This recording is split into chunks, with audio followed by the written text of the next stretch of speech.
por ejemplo, cuando estamos en los requisitos personales y analizamos la primera cuestión, es un 12%, por ejemplo, y justo era 12 ese primero en el grado uno.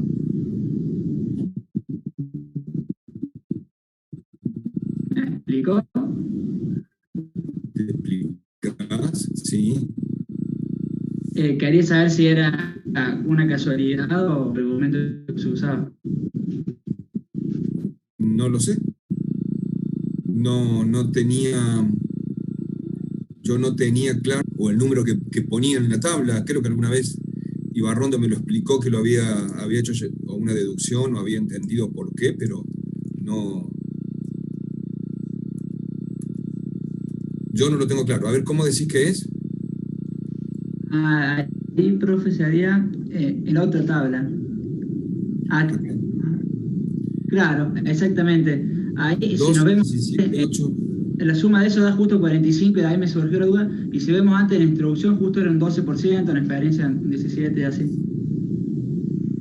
Bueno, supongamos que acá nos dé, como vos decís, que no está mal el razonamiento, porque resulta que acá también tengo, no, acá no tengo nada, acá en grado 5. Acá en este grado tengo 2 más 17, 12 más 17 más 8 más 10 me da el 45%. 25 también me da 8, 12 y 5, 15 me da 9 y 6, 15 me da 10 y 5, pero acá me da 33 y 16, no me da No, pero profe, era para 15%. los de grado uno y luego al tener ese valor, restamos el máximo de grado 5 menos este y dividido 4 me da cuánto sube en cada celda. A eso pude A haciendo. ver, y entonces hace 12 y al 39 llegás sumándole esa parte. Claro, tal cual. 17 le sumaste, no, 27, 27, claro. Y acá suma todo 27 tal cual, y ahí llega al máximo. en la instrucción. Y 12 y 150, ¿de dónde salen esos números? ¿Qué te parece a vos? ¿Cómo razonaste eso? Porque esto es una norma, ¿no? Esto viene, Eso está salen del bien. porcentaje del 45, eso ya era claro, eso me queda claro. Eh, por ejemplo, de los 1000 puntos, el 45 es la suma de todos esos máximos de grado 5. Y después de Está ese bien. 40% es 120, por ejemplo. Bien, ahí viene la proporción entonces de cómo está repartido el tema de los grados, ¿no? Claro, Para llegar a cada punto. te digo, Bien. haciendo numerio nomás. Sí, está bien, está bien. Está bien, me parece coherente. Me parece coherente. Bien, profe, después una duda conceptual es decir, cuando sacamos el K en los sueldos de bolsillo y eso, Sí. sacamos un K para operadores y uno para empleados y este se mantenía constante para todos ellos, ¿o estoy equivocado? No, es uno por uno. Porque el K depende de los puntos y del sueldo. Claro, porque usábamos, el que sacábamos de uno, lo usábamos después para otro puesto y ahí me dio la duda. Es porque es el mismo puesto, pero no porque sea el mismo K. Por ahí viene. ¿Eh? Bárbaro, bárbaro. Profe, le hago una pregunta, ¿puede ser? Buenas noches. Sí, buenas noches. Eh, si me puede dar unos ejemplos de cuando vimos la unidad uno, el tema demanda final y demanda derivada. Que tengo bien claro el concepto de la demanda continua y la cíclica, que lo dio con unas facturas, con el helado, pero Sí, no tengo bien en claro, de acuerdo a su destino, demanda final y demanda derivada. de un producto que tenga demanda final y de un producto que tenga demanda derivada, ¿eso me estás diciendo? Usted explicó que la factura y el helado pueden ser, son temporales y eran de demanda, son de demanda continua actualmente, que antes Sí, eran de demanda cíclica. Por ejemplo, los domingos, dijo que tomaba el o helado, la solamente el factura. verano. El helado solamente en el verano. Y después viene, de acuerdo a su destino, otra característica. Y ahí está, demanda final y después hay otro ítem que es demanda derivada. Pero no sé qué ejemplos tomar para esas demandas. Demanda derivada son todos los componentes, por ejemplo, de automóviles que están, eh, compro un auto y lo que venga aparte del auto, eso es una demanda derivada del consumo del auto. ¿Eh? Y la demanda final es la demanda que tenemos en la mayoría de los productos al consumidor final. Perfecto. Y la última pregunta es, de la fase de pre-inversión a la fase de inversión hay un hito. Ese hito es lo que se le llama el Project Charter, cuando ya armo todo. Un informe ejecutivo que me determina, o un informe de apreciación final del informe que me determina la continuidad del estudio, de la previa habilidad. Esa decisión, entonces sí sería, el Project Charter sería la decisión. Perfecto. Buenísimo. Sí. Gracias. Sí, es una toma de decisión. En cada uno de los informes de apreciación final tenemos toda toma de decisión. Perfecto. Muchas gracias. Buenas. ¿Cómo andan, Guillermo? ¿Cómo andan, alumnos, alumnas? Se ve que están estudiando, ¿eh? Las preguntas están filosas, che. Bien finitas, sí, bien finitas.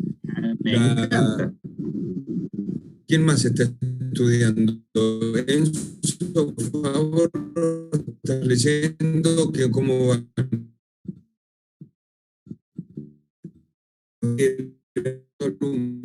Gente. Pero bueno, está como dijimos, del parcial viene. No sé si le cae 26 o 27, ¿no? Digo 25 o 27. Sí. Y de paso está bueno que vayan haciendo esas preguntas, pues van afianzando el conocimiento. Sí. Y estamos a 11. ¿Cómo anda la lectura del libro, no? Ricardo, ¿cómo van los libros? Y los libros hay que leerlos también, ¿eh? Aquí sí que vamos a ir leyéndolos. Y otra cosa, ¿los grupos los tienen definidos como para ir pensando en alguna clase de avance en los proyectos?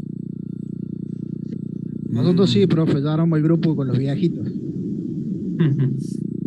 No, los viejitos no son viejitos. Perdón, se me escapó la risa que dice viejito.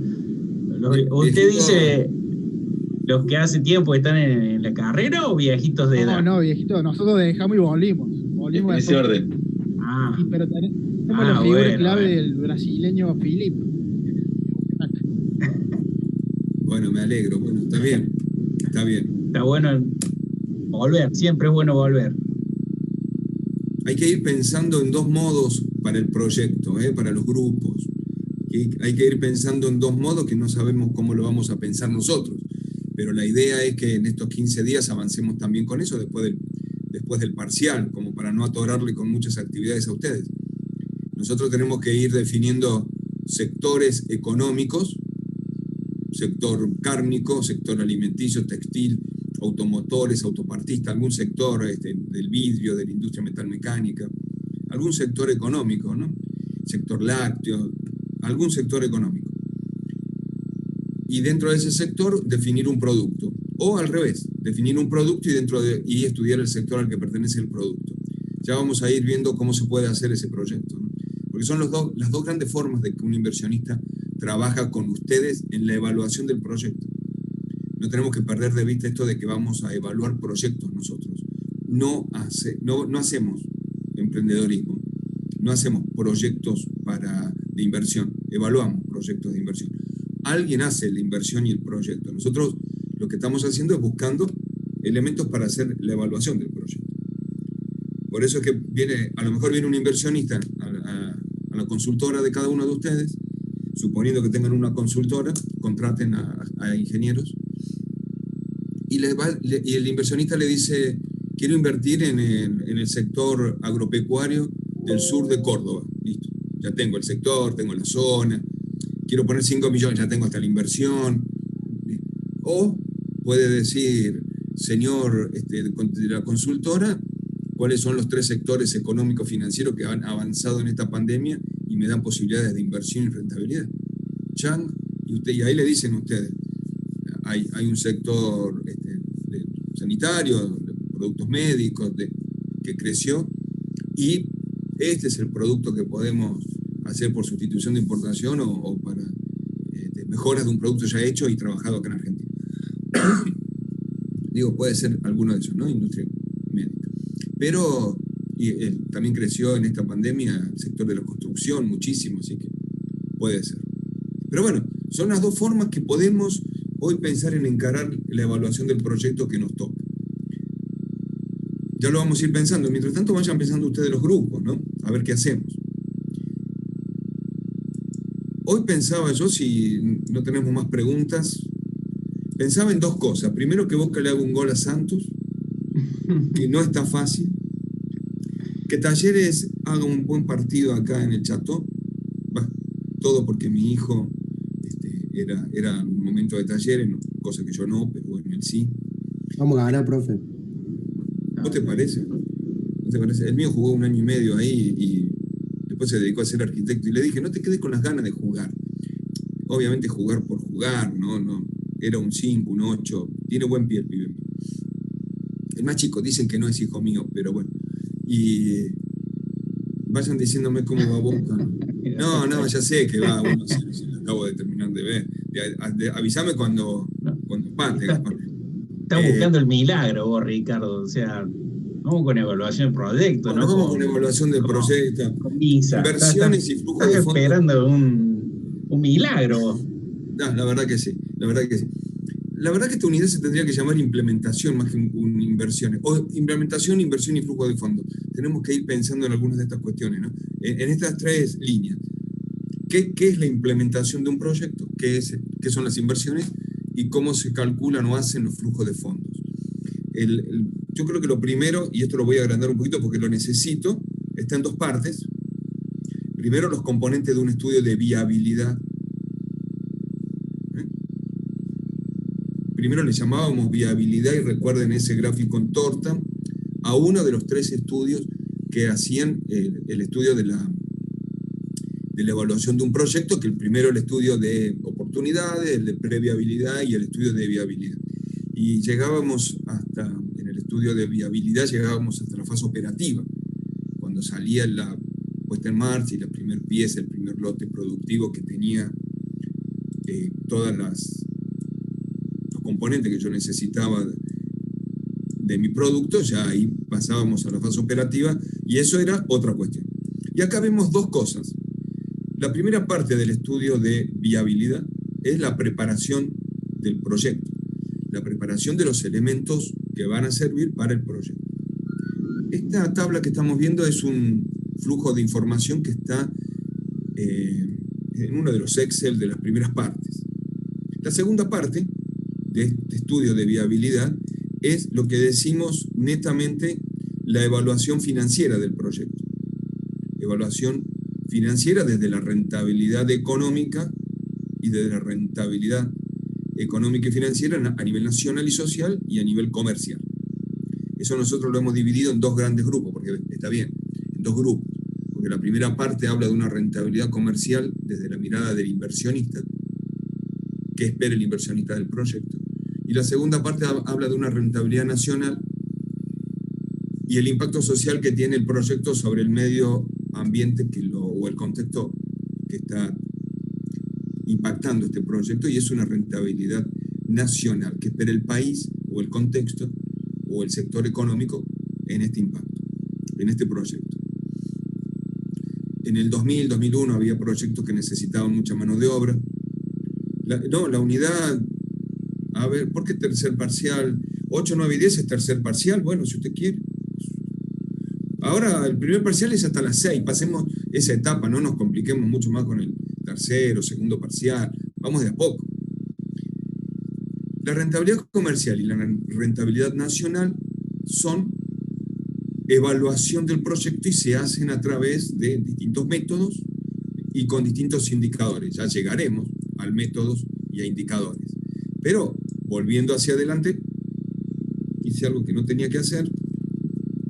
Volviendo un poquito hacia los componentes del estudio de viabilidad para la preparación del proyecto, vemos que hay una primera parte previa al estudio de viabilidad, que son los estudios de oportunidades y de previabilidad, que me dan la oportunidad y me dan el puntapié, la puerta inicial para el estudio de mercado. El estudio de mercado, lo habíamos definido como unidad 2, era la estrategia del proyecto en el término de conceptos de comercialización. Era el estudio del producto, de la oferta, de la demanda, de las proyecciones, para poder determinar capacidad de planta. En la capacidad de planta también teníamos el programa de ventas, el programa de producción, el programa de suministro de materia prima, insumos y servicios. La localización de la empresa pasaba después a ser una parte importante de este estudio.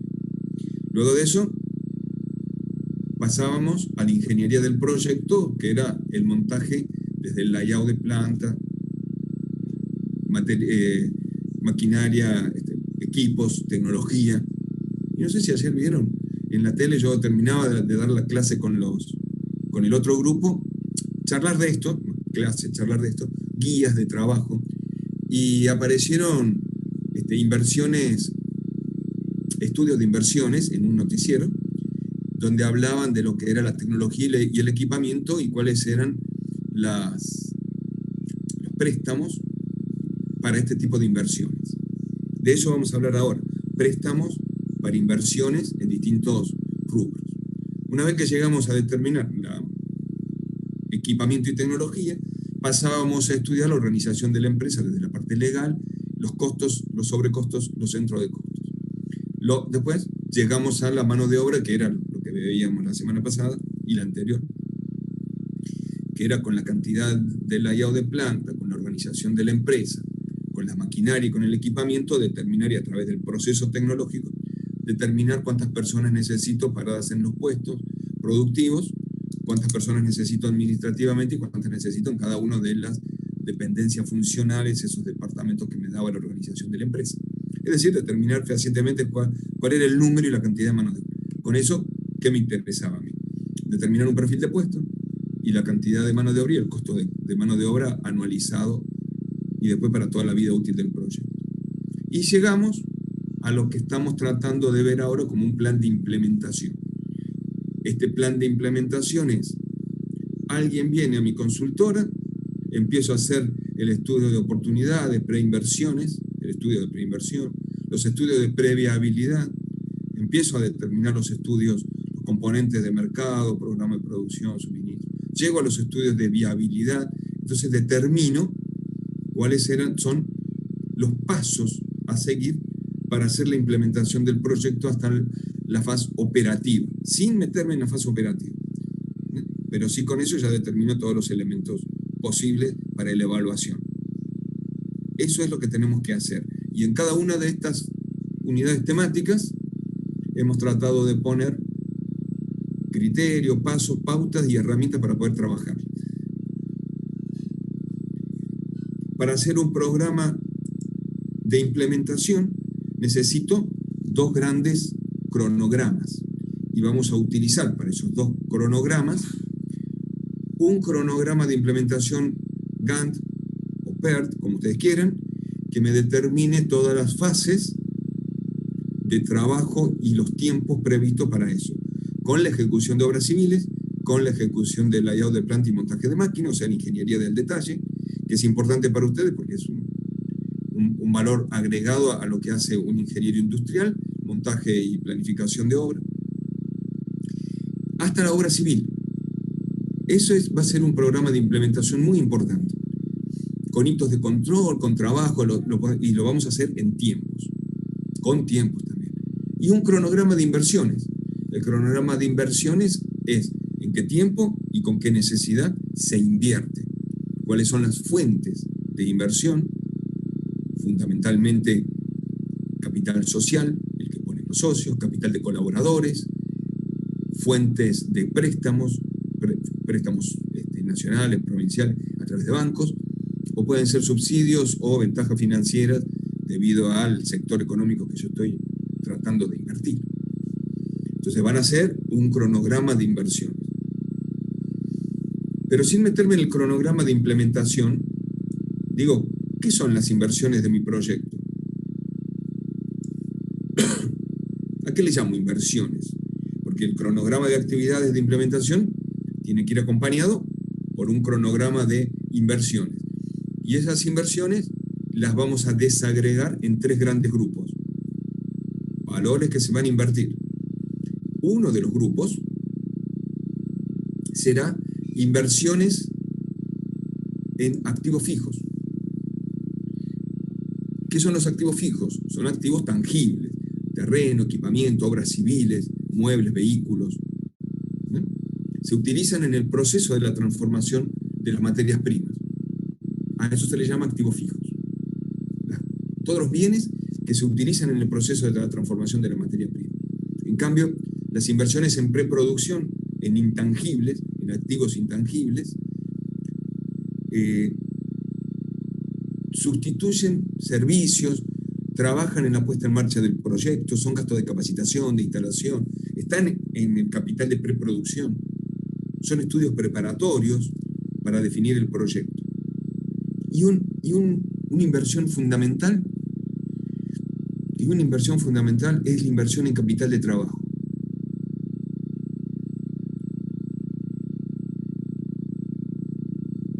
Terminó el partido 1-0. ¿Se dan cuenta ustedes? Por eso hice la pausa. Tengo mis hijos que son fanáticos de Boca, escuchando acá, estoy escuchando. Bueno, el capital de trabajo, ¿qué es para ustedes capital de trabajo? A ver si... Porque el otro grupo, el de ayer, afiladísimo en capital de trabajo. A ver ustedes, ¿qué piensan que es el capital de trabajo? Para mí, de todas las inversiones, es la más importante. Y si ustedes googlean, no me quiero poner a googlear por ahí, crédito en capital de trabajo. Me van a dar crédito para comprar el terreno y equipamiento, o sea, crédito en activos. También me van a dar crédito para comprar inversiones de preproducción. Pero fundamentalmente me van a dar crédito de capital de trabajo. ¿Qué es capital de trabajo? ¿Puede ser para la materia prima? No, porque materia prima es parte de preproducción. Hola, profe. ¿Cómo?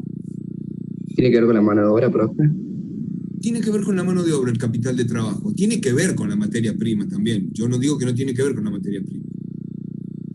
Profe, puede ser los recursos, mano de obra, todo para que se lleve a cabo el producto, más que todo. Pero el terreno y equipamiento también van directamente a la transformación del proceso. El equipamiento. ¿Puede ser todo lo que consume la empresa para que funcione una determinada cantidad de tiempo? Que es más o menos parecida a la definición. Puede ser por ahí. Tiene que ver con la producción, de eso estoy seguro. Tiene que ver con el proceso, con el producto. La mano de obra tiene que ver con la producción. La materia prima tiene que ver con la producción. El texto que está ahí, mastíquenlo un poco. Fíjense, dice, es el capital para la operación normal del proyecto durante un ciclo productivo. ¿Qué quiere decir eso? Profe, ¿puede ser la cantidad de mano de obra que necesito en función a mi maquinaria y lo que quiero producir, que ya definí antes? Pero eso es costo de mano de obra. ¿Para qué lo voy a poner como costo de capital de trabajo?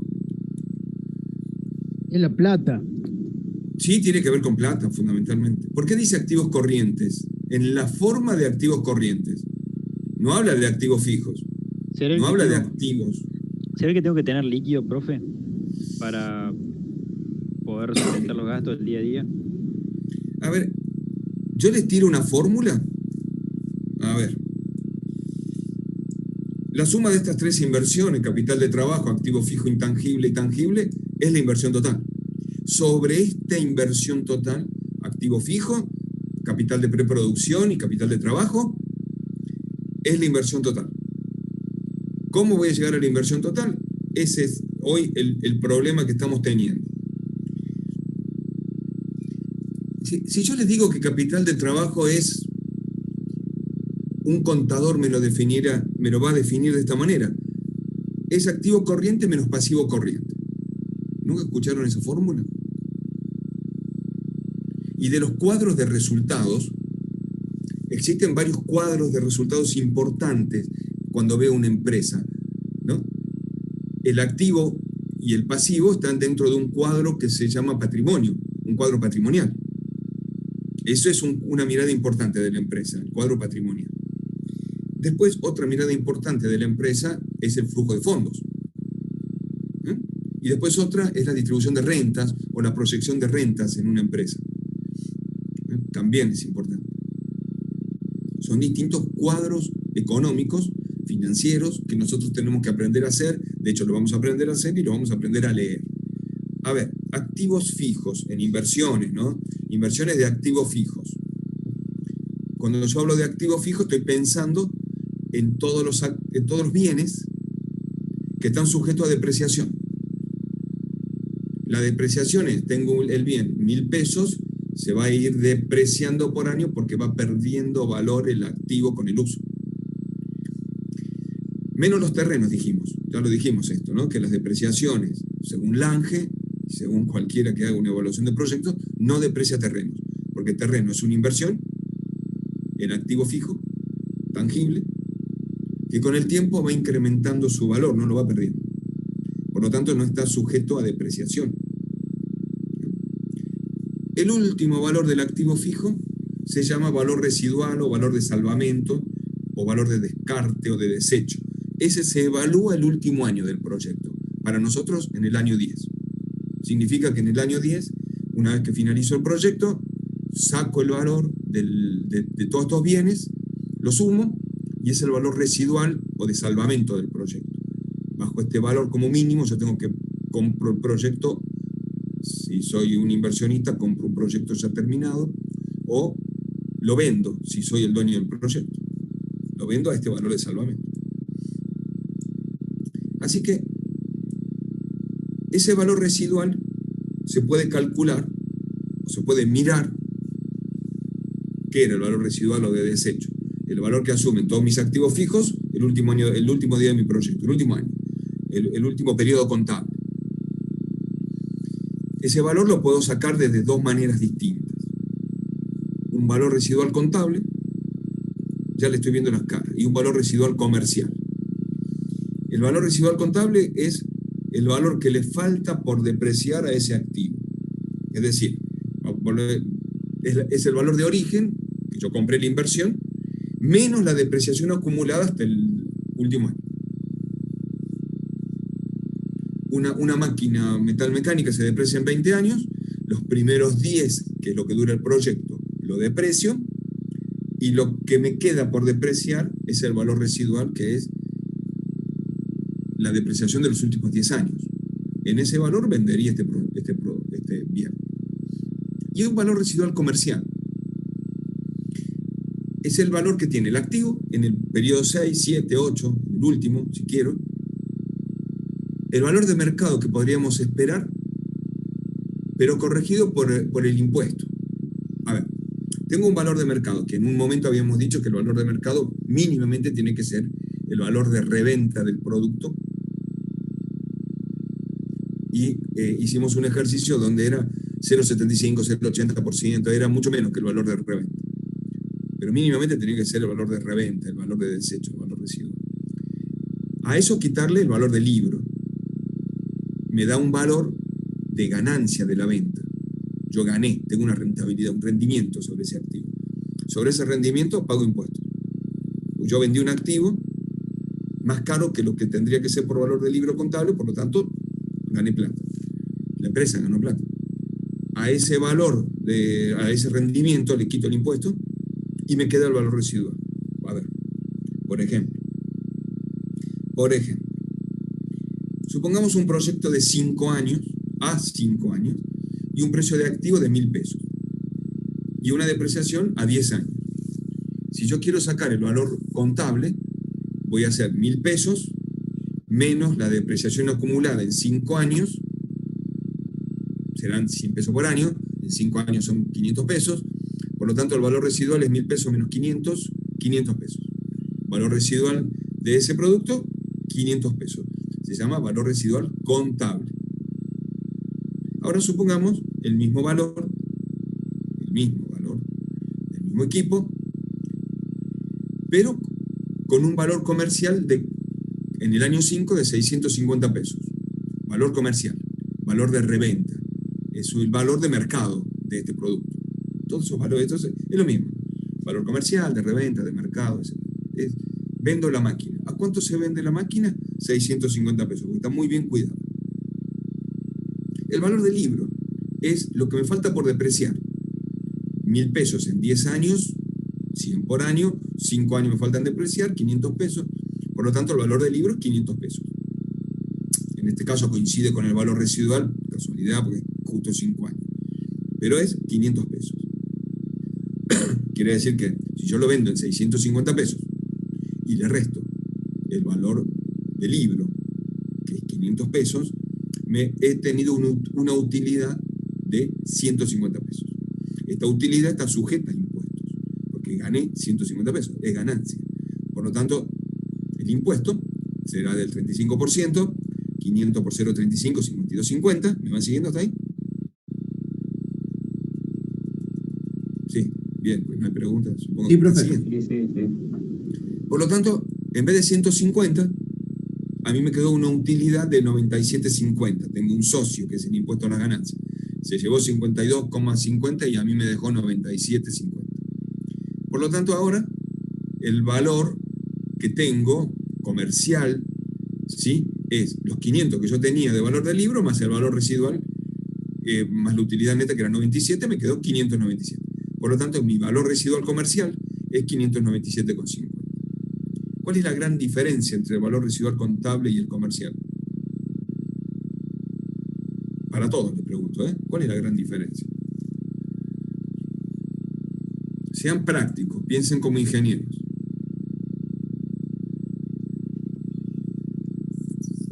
No me digan que no me digan que tiene impuestos, porque lo estoy viendo a eso. Ahí puse impuestos. No me diga que tiene valor de libro, porque ahí lo puse, tiene valor de libro.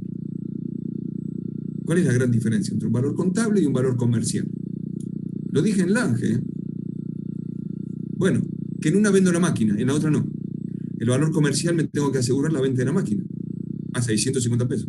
Digo, al valor de reventa que yo le estoy poniendo, al valor comercial que existe en el mercado. Si no, mi valor residual queda contable.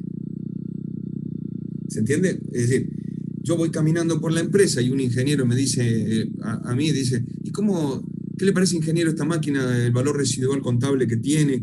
Y bueno, sí, tiene una depreciación de 5 años, una vida útil del proyecto de 5 años y una depreciación en 10. Me parece que el valor residual es 500 pesos. Bien, perfecto. ¿Le parece, ingeniero, que tenemos que vender la máquina? Y me parece que sí. Porque el valor comercial es 650. La máquina está en muy buenas condiciones, mi valor comercial es 650. Lo que aumentaría el valor residual, ¿no?, al final de la vida útil del proyecto. Estamos hablando con ingenieros, ¿no? No me puedo quedar atrás con algunas cuestiones. Sí, pero la tengo que vender, la máquina. Ahí viene el detalle. ¿Dónde la vendo? ¿Cómo la vendo? Mínimamente tenemos que tener los conocimientos suficientes económicos, financieros, de valores. ¿De qué estamos hablando? Ustedes tienen una materia por ahí que es economía o algo así, ¿no?, donde algunas de estas cuestiones, ahora las vamos a aplicar, estamos aplicándolas, pero algunas de estas cuestiones las tienen que tener por ahí como miradas, ¿no? Y vuelvo a capital de trabajo. Qué molesto que estoy con capital de trabajo, porque en realidad solo les dije de capital de trabajo que si hablo con un contador me dice que capital de trabajo es activo corriente menos pasivo corriente. ¿Y qué entra en el activo corriente? ¿O qué entra en el pasivo corriente? Definiciones de qué es lo que el pasivo corriente y el activo corriente. Bien, cordobés. Bueno, supongamos que en un determinado ciclo de productivo, de un producto, compro la materia prima. Esa materia prima empiezo a transformarla. Por lo tanto, implementé insumos, implementé máquinas, tuve tiempo de mano de obra, tuve tiempo de operarios, llegué a productos en proceso. Estoy dentro de la línea de trabajo productivo, tengo productos en proceso. Esos productos en proceso, en algún momento los terminé y los almacené. Llegué a productos terminados. Al mes siguiente los vendí a todos estos productos terminados. Con la plata que gané, empecé de vuelta a comprar materia prima. Esa materia prima la fui transformando. Tengo productos en proceso, y de esos productos en proceso terminados, que los volví a vender, después de tenerlos almacenados en un cierto stock, y los volví a comprar materia prima. Hice ciclos de trabajo. Un contador me diría a mí que la diferencia entre el activo que tengo el primer día de compra de materia prima y el pasivo que tengo después de la venta del producto, el 31 de diciembre de ese año, compré la materia prima el 1 de enero, se cumplió un ciclo y el 31 de diciembre cerré el activo y cerré el pasivo y la diferencia es el capital de trabajo. Realmente si esto me va a dar el capital de trabajo, me va a dar un número enorme. Simplemente hagan esto. Al cabo de, si yo gasto 1.000 pesos de materia prima por mes, al cabo de un año gasté 12.000. 1.000, al cabo de un año, 12.000. 12.000. Y quiere decir que el contador me va a decir, tenemos que poner 12.000 pesos el 31 de diciembre. No, tengo que poner 1.000 pesos por mes. No, pone 12.000 pesos el 31 de diciembre. Bueno, pero espérate, si yo pongo 12.000 pesos el 31 de diciembre, toda esa materia prima que tiene algún proceso en el medio, hay un valor agregado que yo le fui poniendo. ¿Cuánto valen los productos en proceso, casi terminados? ¿50% de los terminados? ¿30% de los terminados? No, me dice el contador. Hasta que no esté terminado y yo lo venda, no voy a poder recuperar la plata. Y voy a ganar 1.000.000 de pesos. No vas a ganar 1.000.000 de pesos porque me están pagando cada 30 días. El ingreso por venta de los productos terminados es cada 30, 60 y 90 con los cheques que yo estoy dando. No, pero una vez que cobraste todos los cheques a fin de año, es 1.000.000 de pesos lo que vos tenés. No lo vi el 1.000.000 de pesos, yo vi 8.000 pesos por mes. 800.000 a los 6 meses. Sí, al año vi 1.000.000 de pesos, porque se sumaron todos los ingresos. Lo que le quiero decir, en la mirada, las dos posiciones son ciertas.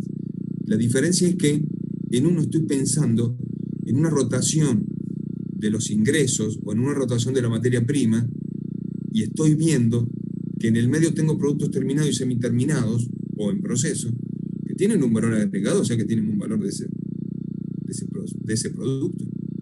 El contador no lo está viendo. El contador saca una foto al principio de año y al fin de año.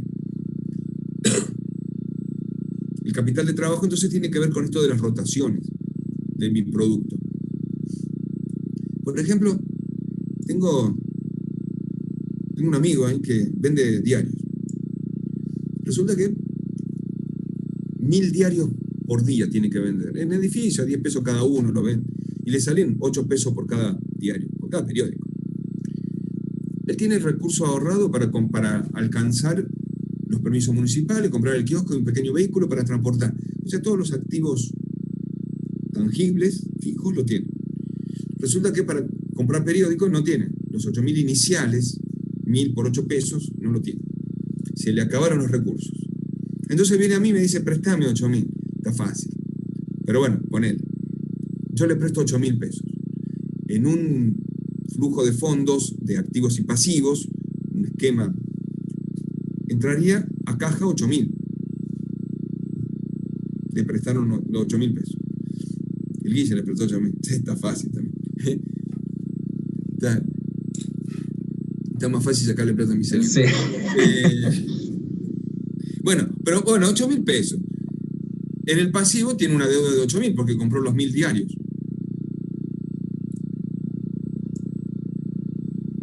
Compra los periódicos.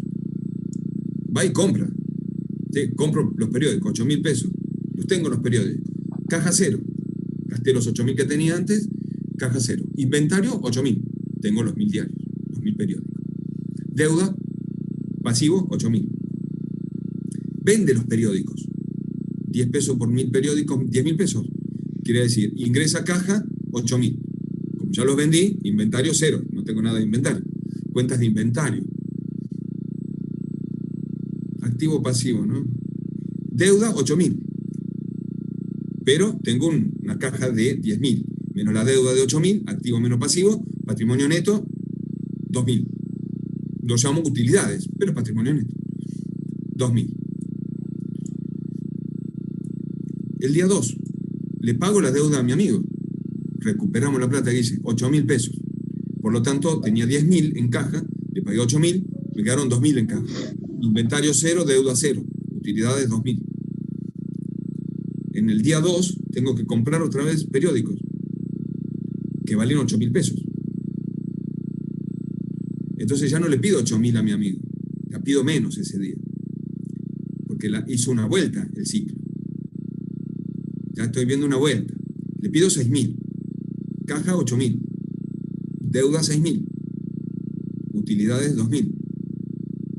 Tenía 2.000 en caja, más 6.000 que le pedí a mi amigo, se hicieron 8.000. Deuda 6.000. Claro, los 6.000 que le pedí a mi amigo. Utilidades me quedaron 2.000. Compro los periódicos. Compro periódicos por 8.000. 8 pesos, 1.000 periódicos, 8.000. Tenía 8.000 en caja, pasaron a ser cuentas de inventario. Tengo los periódicos y tengo 8.000 pesos en periódico. Deuda siguió 6.000 porque eran los 6.000 que le pedí a mi amigo. Utilidades de la primer ciclo de patrimonio me quedó 2.000. Vendo los periódicos. Caja 10.000, inventario 0. Los vendía todos. Deuda sigue siendo en 6.000. Utilidades, y si antes tenía 8.000 de inventario y ahora tengo 10.000 en caja, gané 2.000. Y 2.000 que tenía antes, 4.000 de patrimonio neto. Ahí ya se dieron cuenta lo que es capital de trabajo.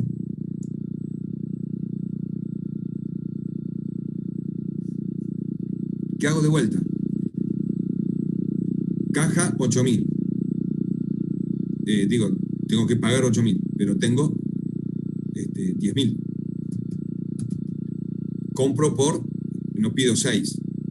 Pago 6.000 acá de deuda, me quedan 4.000. Por lo tanto, ahora pido 4.000 nada más. ¿Sí? A ver, caja 10.000. Pago la deuda. Cobramos la deuda. Caja 0, inventario 0, pero para comprar los 8.000 periódicos tengo 4.000, me faltan 4.000. Pido 4.000 solamente. Y hago otra vez el ciclo. De los 4.000, ahora tengo 8.000, compro periódico, caja 0, inventario 8.000, deuda 4.000, utilidades 4.000. ¿Se entiende? Y así voy haciendo al otro día otro ciclo hasta que llego entre activos y pasivos a deuda 0 y no tengo más necesidad de tener capital de trabajo. Ya pagué mi capital de trabajo en 4 ciclos más. Entonces el capital de trabajo tiene que ver con las rotaciones. Lo que yo le voy comprando a mi amigo, pidiéndole plata, son las inversiones en capital de trabajo, que son las que requiere el proyecto para que esté en marcha. Entonces, es cierto que el capital de trabajo guarda relación con el nivel de actividad que tengo. Más produzco, más capital de trabajo necesito. Crecen las reinversiones, más actividad, más capital de trabajo. Tiene que ver con la fabricación, con la política de stock, con cómo cobro. Cómo cobro esos 8.000 pesos, esos 10.000 pesos de diario. Cobro todos juntos, a 30 días, 60, 90. ¿Cómo financian mis proveedores esto? O sea, los 8.000 pesos de diarios, si lo tengo que pagar todos juntos, si lo tengo que pagar cada 30, 60, 90 días. Es decir, cuando cambian las políticas de compra y venta, también cambian las políticas de capital de trabajo. Cuando cambian las políticas productivas y los procesos de materia prima, también cambia el capital de trabajo. Entonces tendré 3 definiciones de capital de trabajo. Una que ya me dijo el contador: activo corriente menos pasivo corriente. Pero es grande el capital de trabajo que tengo, por lo tanto las inversiones me va a dar inversiones grandes. Acuérdense que nosotros hablamos de 3 inversiones: capital de trabajo, inversiones en intangibles o capital de preproducción e inversiones en activos corrientes, en activo tangible. Por lo tanto, el capital de trabajo entre activo menos pasivo es grande. Esa diferencia. No me gusta ese método. El método del contador son 2 fotos. Es grande el capital de trabajo. Entonces hay un método intermedio que es el método porcentual, que obviamente el capital de trabajo es un porcentaje del costo total productivo. Ese método tiene, si yo conozco el costo total productivo, quiere decir que está funcionando la empresa. Tiene alguna contra por ahí de que es solo un porcentaje tentativo estimado. No me sirve. Aparte me da un capital de trabajo, sí, menor que el método contable, pero todavía alto. Entonces, el método dinámico que hacen los ingenieros, nosotros, los ingenieros, y ustedes que son ya cuando empiecen a contar la materia para atrás ya son ingenieros. Ya está, terminen de definirse. No cuenten las aprobadas, cuenten las que le faltan. Cuando empezaron a contar de 9 para abajo, ya estamos. Entonces, en el método dinámico tiene que ver con la rotación. Esto que yo le decía, la materia prima tiene 30 días al costo de producción. El cobro, el ingreso por venta es 30, 60 y 90 días. La materia prima importada la compro cada 180 días. Esto es el método que menos capital de trabajo inicial necesita. Es el que mejor trabaja con las rotaciones, es el que mejor trabaja con la capacidad de trabajo individual de la tarea. Y lo mido a lo largo de un año. Si yo no pongo 144.000 pesos al año de materia prima, pongo 12.000 pesos por mes, es distinta la cuestión, ¿eh? Pongo 12.000 pesos por mes. Bueno, esto es capital de trabajo, que ya haremos grandes ejercicios. Y ahora, para pensar en esto, cómo son los programas de inversión, hablemos un poco de flujos operativos. ¿Qué flujos operativos? De dos formas. Un flujo operativo y un flujo financiero. Un flujo de fondos operativo y un flujo de fondos financiero. En realidad, el flujo de fondos es una planilla que tiene, por un lado, ingresos por ventas o ingresos debido a intereses creados por las ventas, llegan a la caja y de la caja salen egresos.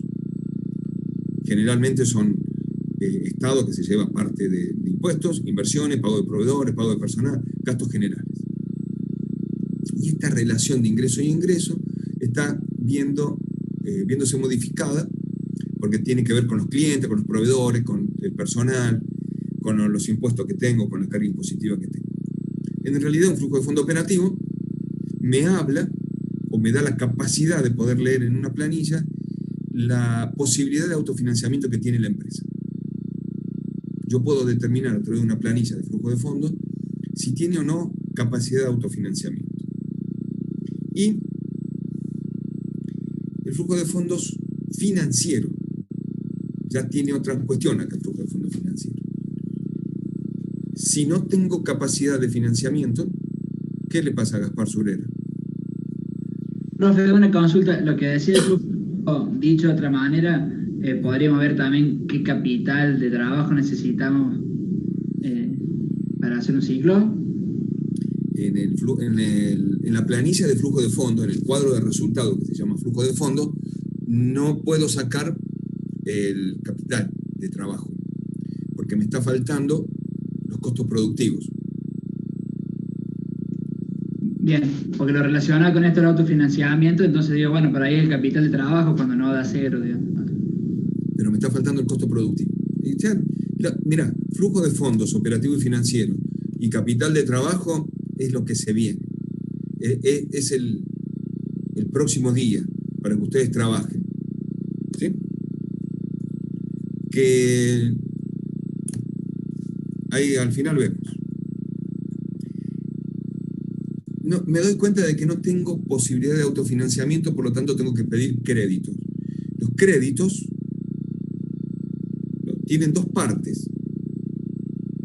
Yo voy a pedir un préstamo y el préstamo me dice, tenés capital yo te presto capital, me dice el banco, pero vos me devolvés capital que se llama cuota de amortización.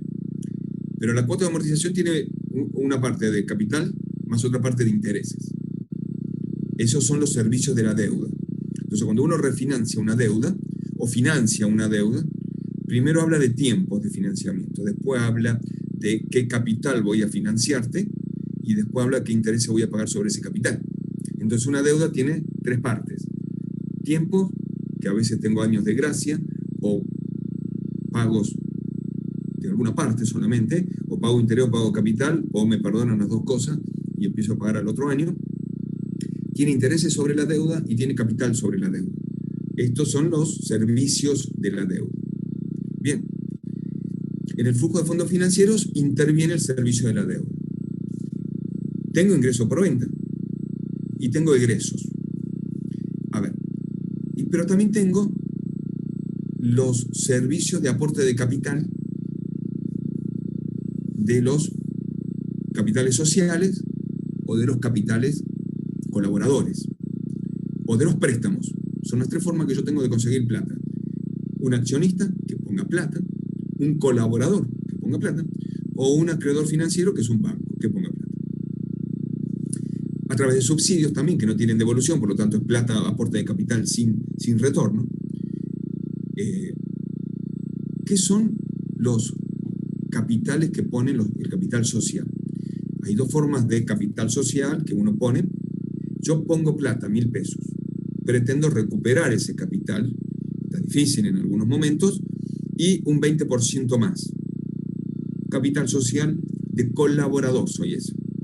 Ahora, si yo quiero poner 1.000 pesos, recuperar un 20% más al cabo de un año, además tener posibilidades de tener una renta sobre el pago de dividendos, un porcentaje de los dividendos, ya soy un capital social diferente. No soy un colaborador, soy un accionista con capital social.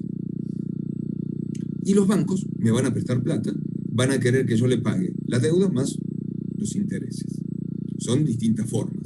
Es decir, yo tengo propietarios, socios, capital social, colaboradores y acreedores financieros. Eso está hecho en flujo de fondo. Son diferentes. Ahora paso a ver el flujo de fondo operativo. El flujo de fondo operativo se llama como proyecto puro. Es lo que le importa al inversionista. Básicamente es esta planilla a lo largo de 10 años. Yo lo voy pensando así. En el año 1 y 2 hubo construcción y montaje, no hubo producción, por lo tanto ingreso por venta y ingreso por costos variables, que pueden ser porcentaje de los intereses en los pagos diferidos del pago de ingreso por venta, no lo tiene. Bien. Puesta en marcha del año 3 al año 5, que logré el 100% de productivo, y del año 6, que logré la plena capacidad hasta el 10º, siempre tengo la plena capacidad. No es que en el año 7 aumenté al 120% de la empresa. No, aumentó al 100 nada más. En el año 1 tengo costos fijos negativos, obviamente. No tengo impuestos porque no tengo ganancia. Tengo inversión de terreno, sí. Inversión de construcción, sí. Inversión de maquinaria, sí. Inversión de capital de trabajo. Está bien. Todo esto es negativo porque es plata que tengo que poner. En el flujo de fondo aparece negativo. Valor residual, lo veo y lo veo. ¿Ustedes ven la manito? Sí, ¿no? Sí, profe. Bien. Y digo, si no, ¿cómo se enteran de dónde estoy marcando, ¿no? Valor residual lo veo recién al final del proyecto. Y es positivo. Y es lo que me queda por depreciar de todos los activos fijos tangibles, menos el terreno. Está. Ese es el valor que lo pongo acá una vez sola en entrar en el proyecto.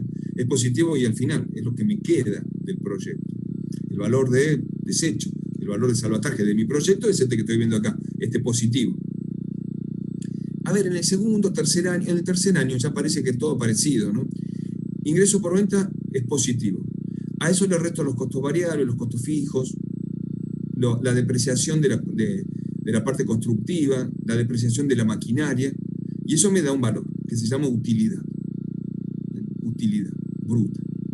Esa utilidad bruta es la utilidad sujeta a impuestos. Le quito el 35% de esa utilidad. Básicamente es ingreso menos costos, es utilidad. Está bien, pero como acá ya tengo la depreciación, y la depreciación no es parte de mi ganancia, sino es parte de mi activo.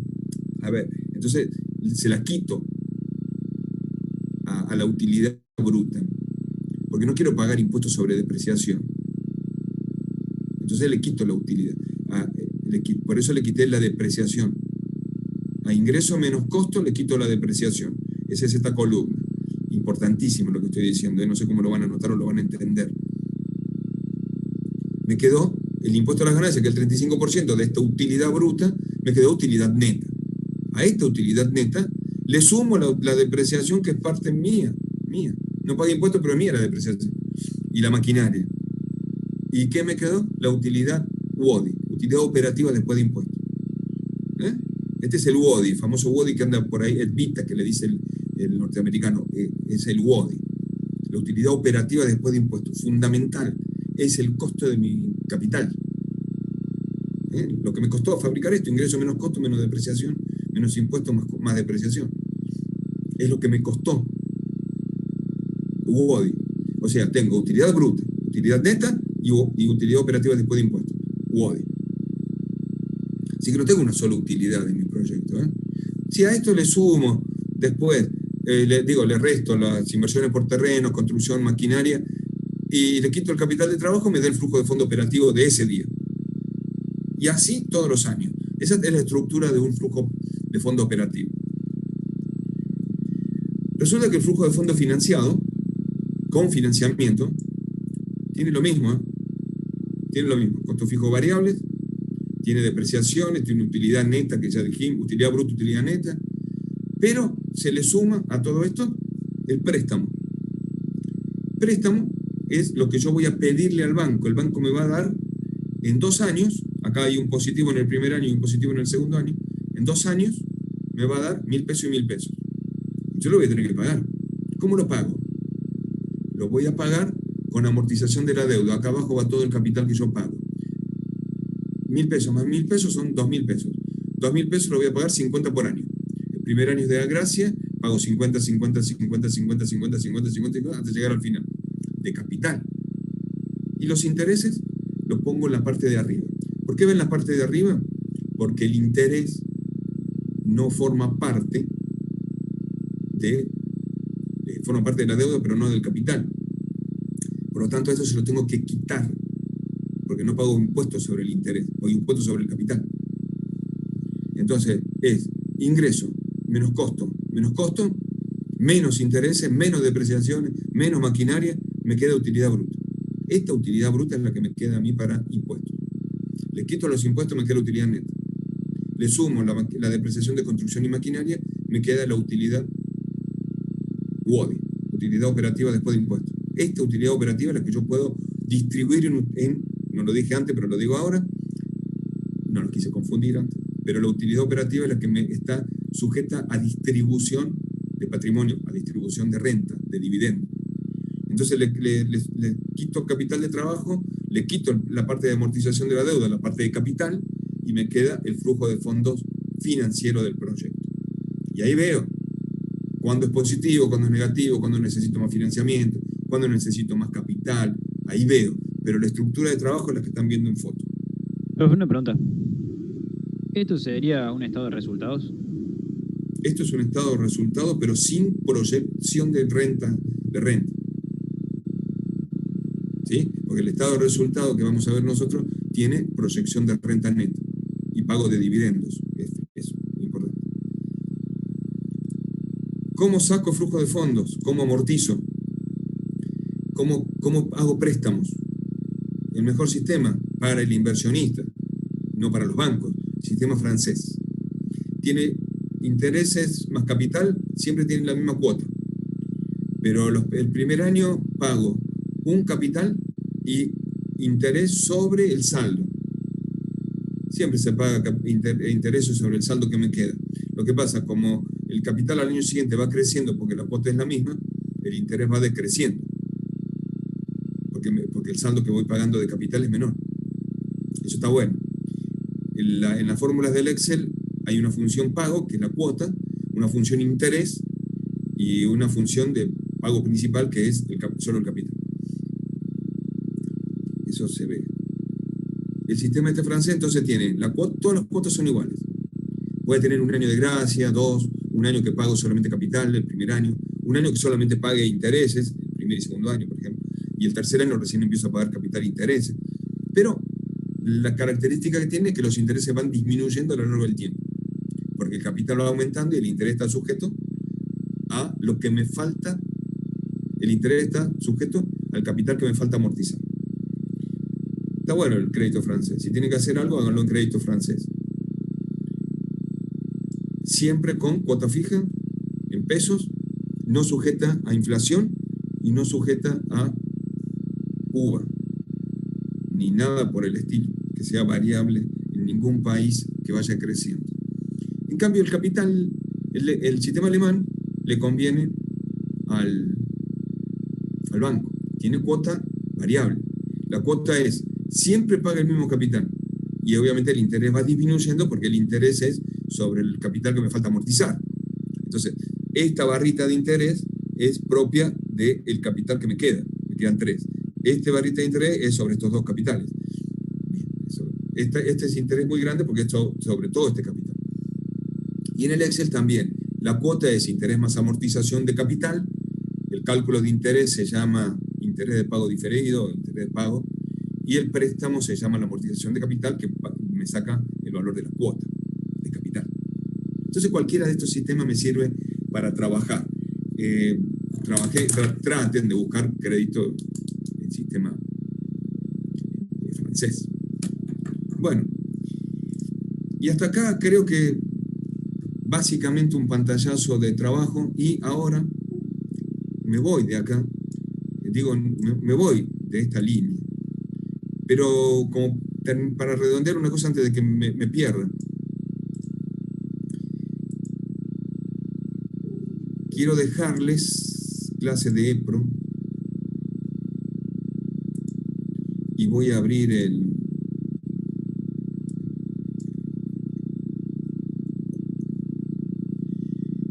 ¿Qué les tengo que dejar? Implementación. Ustedes son 4 de 2. Muy bien, 4 de 2. Cálculo de capital de trabajo para el jueves. Enviar.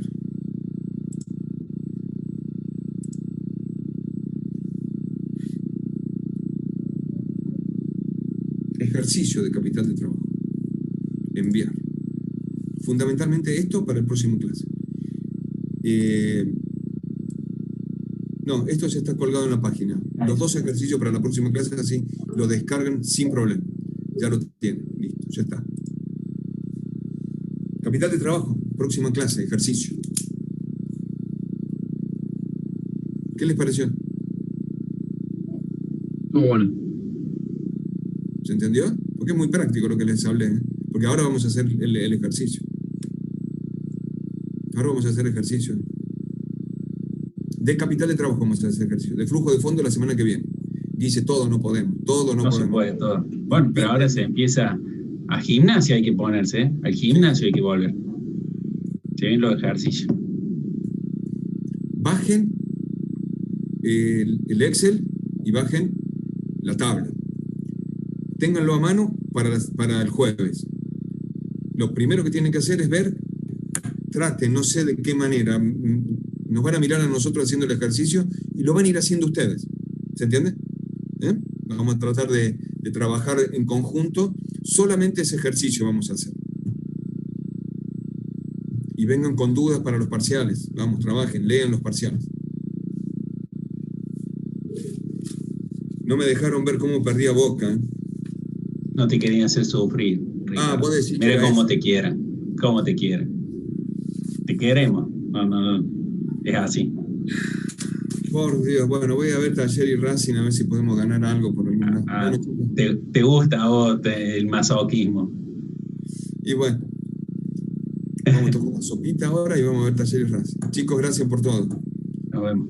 Hasta luego. No, Casi pues, listo, no, tuvieron. Nelson.